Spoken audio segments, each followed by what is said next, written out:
Hello बच्चों, कैसे हैं आप लोग। आशा करता हूँ आप लोग अच्छे होंगे, मस्त होंगे। आज की इस वीडियो में हम कक्षा 12 के विद्यार्थियों के लिए हिंदी का जो है मॉडल पेपर लेकर आए हैं बच्चों, जो जो यूपी बोर्ड का रहेगा और 2025 बोर्ड एग्जाम के लिए मोस्ट इंपॉर्टेंट रहेगा। और जो 24 फरवरी को परीक्षा होने वाली है बोर्ड एग्जाम की, उसके लिए वेरी इंपॉर्टेंट रहेगा।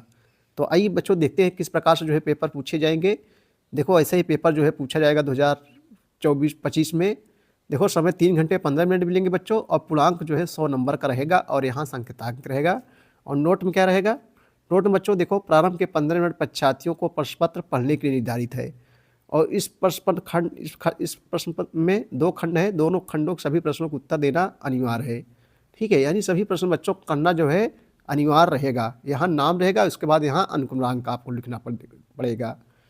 चलिए आगे देखते हैं क्वेश्चनों को। सबसे पहले एक नंबरी का क्वेश्चन हम लोग देखेंगे। देखो बच्चों, पहला क्वेश्चन है, उक्त उक्ति प्रकरण के जो है रचनाकार जो है कौन है। देखो, ये जो है बच्चों बहुविकल्पी प्रश्न है, जो 1 नंबर को आपको रहेगा। उक्त उक्ति प्रकरण के जो है रचनाकार कौन है? तो सही जवाब बच्चों जो है क्या हो जाएगा यहाँ पर? सही जवाब बी हो जाएगा, दामोदर शर्मा। उक्त व्यक्ति प्रकरण के जो रचनाकार हैं दामोदर शर्मा जी हैं। अगला क्वेश्चन है कि भारतेंदु युग की पत्रिका है, का विवेचन सुधा, मर्यादा, हंस, सरस्वती।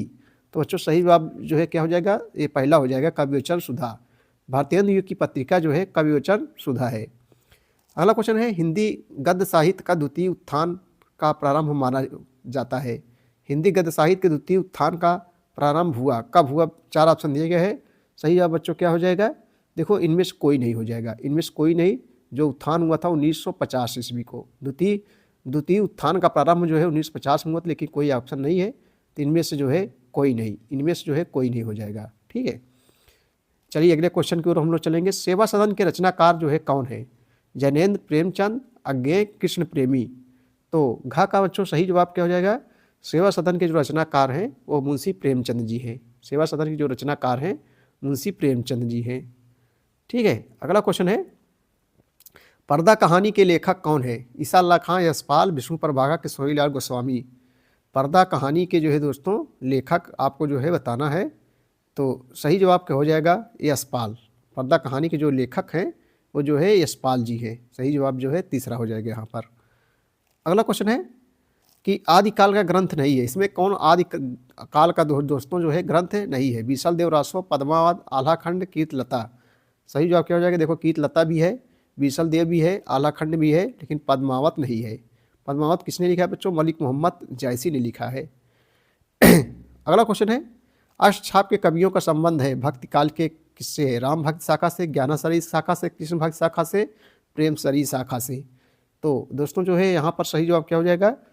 यहाँ हो जाएगा कृष्ण भक्ति शाखा से संबंधित है। सही जवाब चौथा हो जाएगा। अगला क्वेश्चन है, श्रृंगार और वात्सल रस के अमर कवि हैं। श्रृंगार और वात्सल रस के अमर कवि कौन कहे जाते हैं? तो बच्चों जो है सूरदास जी। सही जवाब जो है तीसरा हो जाएगा। श्रृंगार और वात्सल रस के अमर कवि जो है सूरदास जी कहे जाते हैं। अगला क्वेश्चन है, चाँद का मुँह टेढ़ा।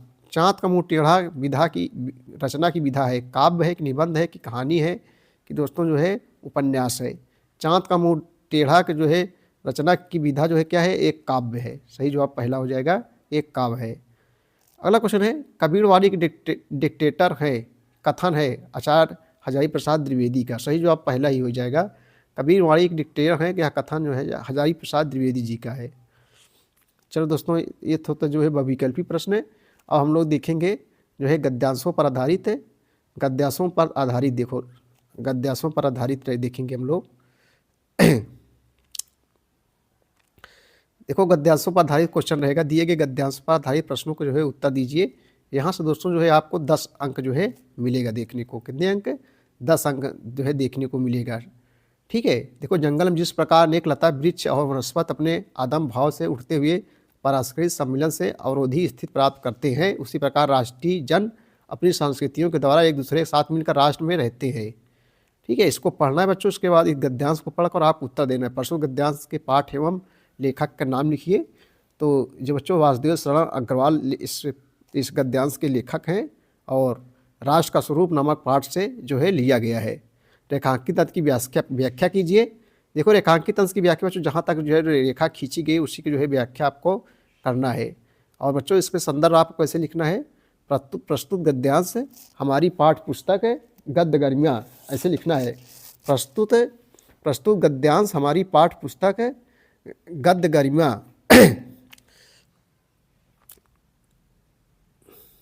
देखो संदर्भ जो लिखना है, प्रस्तुत गद्यांश हमारी पाठ्य पुस्तक गद्य गरिमा में संकलित डॉक्टर वासुदेव शरण अग्रवाल द्वारा लिखित राष्ट्र का स्वरूप नामक निबंध से उद्धृत है, यानी नामक पाठ से लिया गया है। ऐसे आपको जो है बच्चों निबंध है, इसमें जो है लिखना पड़ेगा आपको संदर्भ। ठीक है, आइए आगे देखेंगे हम लोग।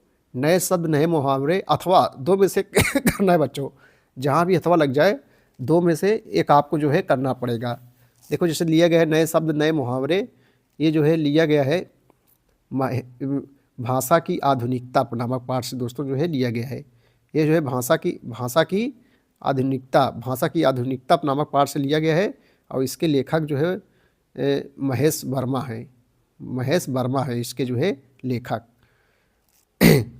तो इसको पढ़ के बच्चों इसको आप जो है उत्तर देना है।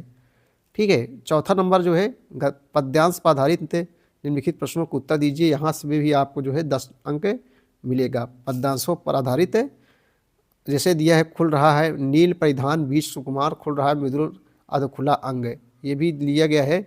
इसके जो है लेखक दोस्तों जो है जयशंकर प्रसाद जी हैं। इसके लेखक जो है जयशंकर प्रसाद जी हैं। और पाठ का नाम दोस्तों जो है श्रद्धा मनु से लिया गया है। ये जो है पाठ का नाम जो है श्रद्धा मनु से लिया गया है। ठीक है, पद्यांश पर आधारित निम्नलिखित प्रश्नों को जो है उत्तर दीजिए। और देखो लिखा है प्रस्तुत पद्यांश के पाठ एवं कवि का नाम लिखिए। तो अभी ने बताया पाठ का नाम है जो है भाषा की आधुनिकता, श्रद्धा मनु है और इसके लेखक है जयशंकर प्रसाद जी हैं। आइए अथवा करके देगा, दो में से एक आपको करना पड़ा, इस धरा सी जग। ठीक है, दो में से एक आपको बच्चों करना पड़ेगा। प्रस्तुत पद्यांश पाठ एवं कवि के नाम रेखांकित की व्याख्या, जहाँ पे रेखा खींची रहे उसकी जो है व्याख्या करना पड़ेगा। और प्रश्न नंबर 5 में क्या रहेगा, निम्नलिखित में किसी एक लेखक का जीवन परिचय देते हुए उनकी कृतियों का उल्लेख कीजिए। समय सीमा जो है 80 शब्दों में रहेगा। 3 2 5 वासुदेव शरण अग्रवाल वेरी इंपॉर्टेंट है, इसको आप पढ़ लीजिए, विद्या मिल जाएगा क्वेश्चन बैंक वगैरह में। पंडित दीनदयाल उपाध्याय, प्रोजेट सुंदर रेड्डी। वासुदेव शरण अग्रवाल कई वर्षों से जो है परीक्षाओं में पूछा जा रहा है। आगे देखेंगे बच्चों, निम्नलिखित में किसी एक कवि का जीवन, देखो वहाँ लेखक था, यहाँ कवि के जीवन परिचय देते हुए यहाँ भी 80 शब्द है और जो है 5 अंक मिलेंगे आपको। जयशंकर प्रसाद, रामधारी सिंह निरिका, सुरकांत त्रिपाठी निराला, अयोध्या सिंह उपाध्याय हरियोध। एक करना है आपको। 6 नंबर क्वेश्चन पूछा जाएगा, कहानी तत्वों के आधार पंचलाइट अथवा बहादुर कहानी की समीक्षा कीजिए, अथवा कर्मनाश की हार कहानी के प्रमुख पात्र का चरित्र चित्रण कीजिए। दो में से करना है आपको। यहाँ भी आपको 5 अंक मिलेंगे बच्चों, यहाँ भी आपको 5 अंक मिलेंगे। ठीक है, उसके बाद 7 नंबर स्वपठित खंडकाव्य के आधार पर निम्नलिखित प्रश्नों में से किसी एक प्रश्न का संक्षिप्त उत्तर दीजिए। शब्द सीमा जो है अधिकतम 80 शब्दों में, यहाँ भी दोस्तों 5 अंक का। स्वपठित बच्चों मतलब होता है जो आपके यहाँ पढ़ाया जाता है। देखो कभी कभी जो है अलग अलग जिलों में अलग अलग पढ़ाया जाता है, तो आपके यहाँ जो भी चलता है जैसे प्रयागराज में आलोकवृत्त खंडकाव्य चलता है, 5 जिलों में आलोकवृत्त खंडकाव्य के आधार पर असहयोग आंदोलन की घटना का वर्णन कीजिए, अथवा जो है आलोकवृत्त खंडकाव्य के आधार पर महात्मा गांधी की चारित्रिक विशेषताओं पर प्रकाश डालिए। दो में से एक करना है। ये प्रयागराज में दोस्तों चलता है और अन्य जिलों में अलग चलता है, तो आप अपने यहाँ टीचरों से जो है पता करके इसको जो है पढ़ लीजिए। देखो 8 नंबर में दोस्तों जो है क्या पूछा है, खंड खा से 8 नंबर में क्या पूछा जाएगा, निम्नलिखित संस्कृत गद्यांश का संदर्भ सहित हिंदी में अनुवाद कीजिए। यहाँ 7 अंक आपको मिलेगा। कितना अंक बच्चों मिलेगा, 7 अंक मिलेगा। ठीक है, जहाँ भी अथवा लगा दो में से एक आपको जो है करना पड़ेगा, 2 में से करना पड़ेगा। निम्नलिखित श्लोकों का हिंदी में संदर्भ सहित जो है अनुवाद कीजिए। यहाँ से भी आपको 7 अंक मिलेगा। श्लोकों का जो है संदर्भ सहित दोस्तों अर्थ आपको बताना है। 2 में से करना, चाहे इसको कीजिए चाहे जो है इसको, 2 में से एक आपको करना पड़ेगा। आइए 9 नंबर में देखते हैं क्या है। 9 नंबर में निम्नलिखित में किन्हीं 2 का संस्कृत में जो है उत्तर दीजिए। 2 का संस्कृत में उत्तर दीजिए बच्चों। ठीक है, यहाँ से आपको 4 अंक मिलेगा। एक 2 है, जैसे किम धनम सर्वप्रधानम विद्या धनम सर्वप्रधानम। ठीक है, दो दो करना है आपको। उसके बाद में प्रश्न नंबर 10 में है श्रृंगार रस अथवा करुण रस की परिभाषा लिखकर उसका जो है उदाहरण दीजिए। यहाँ 2 नंबर आपको मिलेगा। उसके बाद में रहेगा बच्चों श्रेष्ठ अलंकार अथवा दृष्टांत अलंकार की परिभाषा उदाहरण सहित जो है दीजिए, ये भी 2 नंबर का रहेगा। चौपाई छंद अथवा दोहा छंद की परिभाषा उदाहरण सहित दीजिए, ये भी जो है 2 नंबर का आपका रहेगा। उसके बाद 11 नंबर में दोस्तों रहेगा निबंध रहेगा। निबंध आप अपने मन से लिख सकते हैं, इसमें कोई दिक्कत 9 नंबर मिल जाएगा। बेरोजगारी समस्या और समाधान, सर्वप्रथम संभव किसी मेले का आंखों देखा वर्णन, गोस्वामी तुलसीदास। तो बहुत सरल कठिन नहीं होता है। जैसे बेरोजगारी समस्या है तो आप बेरोजगारी बच्चों देख रहे हैं, इस समय बेरोजगारी बहुत तेज़ी से बढ़ रही है क्योंकि जनसंख्या बहुत तेज़ी से है। चीन को पीछे छोड़कर भारत की जनसंख्या नंबर 1 पे है। बहुत तेज़ी से यहाँ जो है बेरोजगारी, पढ़े लिखे लोग ज़्यादा बेरोजगार हो रहे हैं। तो ये सब चीज़ों का समस्या है बच्चों, जनसंख्या में वृद्धि। तो ऐसे बना के आप जो है लिख सकते हैं, पूरा निबंध है, पूरा अंक मिलेगा आपको। आप अपने मन से लिखिए, राइटिंग भी अच्छी रहेगी, पूरा अंक दोस्तों जो है आपको मिलेगा। अब 12 नंबर में क्या देखेंगे हम लोग, देखो 12 नंबर में क्या रहेगा आइए देखते हैं। 12 नंबर हम लोग पावका का संधि विच्छेद बताना है। पावका का जो है संधि विच्छेद दोस्तों आपको बताना है बच्चों, जो है क्या हो जाएगा। पाव धन अकाह, पाव धन अकाह, पो धन अकाह, पा धन अकाह। सही जवाब यहाँ दोस्तों जो है क्या हो जाएगा आपको बताना है। सही जवाब बच्चों जो है पाव धन अका बराबर पाव का, आयादी संधि है। उसके बाद में है प्रेज्यते का संधि विच्छेद क्या होगा। अगला क्वेश्चन है 1 नंबर का, प्रेज्यते का जो है संधि विच्छेद क्या हो जाएगा। प्राधन एजते बराबर प्रेज्यते, सही जवाब जो है से हो जाएगा। उसके बाद में है तीसरा नंबर है दोस्तों, आइए देखते हैं 1-1 नंबर का है। पुस्तकालय में संधि है तो यहाँ स्वर्ग संधि, सही जवाब बा हो जाएगा। ठीक, अगला नंबर देखेंगे निम्नलिखित में किसी एक का विग्रह करके समास का जो है नाम लिखिए, 2 नंबर मिलेगा। देखो दशानन, दस है आनंद जिसके अर्थात कौन रावण, यहाँ बच्चों जो है बहुव्रीहि समास है, बहुव्रीहि समास है। 10 है आनंद जिसके अर्थात कौन रावण, दशानन 10 है रावण, यहाँ जो है बहुव्रीहि समास है दशानन में। ठीक, 2 नंबर आपको जो है मिल जाएगा। उसके बाद 13 नंबर में क्या पूछा गया है बच्चों, बैंक में खाता खोलने के लिए बैंक प्रबंधक को आवेदन पत्र प्रार्थना पत्र लिखिए। यहाँ से आपको जो है 8 नंबर मिले। 2 में से अथवा शहर में फैली संक्रामक बीमारी की तरफ से जिलाधिकारी को ध्यान आकर्षित करने के लिए आवेदन पत्र प्रार्थना पत्र लिखिए। 2 में से करना है आपको, 8 अंक दोस्तों जो है मिल जाएगा। निम्नलिखित में किसी एक शब्द का धातु एवं प्रत्यय योग स्पष्ट कीजिए। ठीक है, किसी एक धातु का प्रत्यय आपको जो है बताना पड़ेगा।